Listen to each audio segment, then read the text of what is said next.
that the companies we worked for had invested millions into the building of privately owned prisons, and that our positions of influence in the music industry would actually impact the profitability of these investments. Then he says, I remember many of us in the group immediately looking at each other in awe and confusion. At the same time, I didn't know what a private prison was, but I wasn't the only one. Sure enough, someone asked what these prisons were and what any of this had to do with music. We were told that these prisons were built by privately owned companies who received funding from the government based on the number of inmates. The more inmates, the more the government would pay these prisons.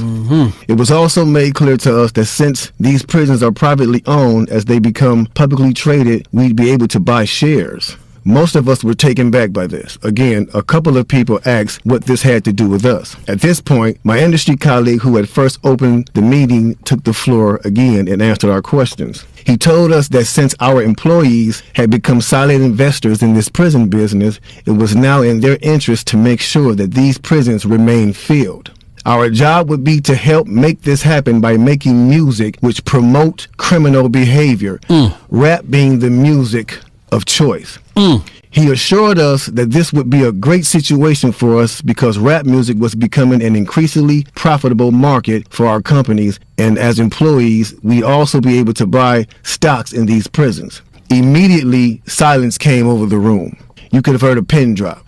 I remember looking around to make sure I wasn't dreaming and saw half of the people with dropped jaws. My daze was interrupted when someone shouted, "Is this a fucking joke?" At this point, things became chaotic. Right. Two of the men who were part of the unfamiliar group grabbed the man who shouted and attempted to remove him from the house. A few of us, myself included, tried to intervene. One of them pulled out a gun and we all backed off. They separated us from the crowd and all four of us was escorted outside. My industry colleague who opened up the meeting earlier hurried out to meet us and reminded us that we had signed an agreement and would suffer the consequences of speaking out about this publicly or even those who attended the meeting.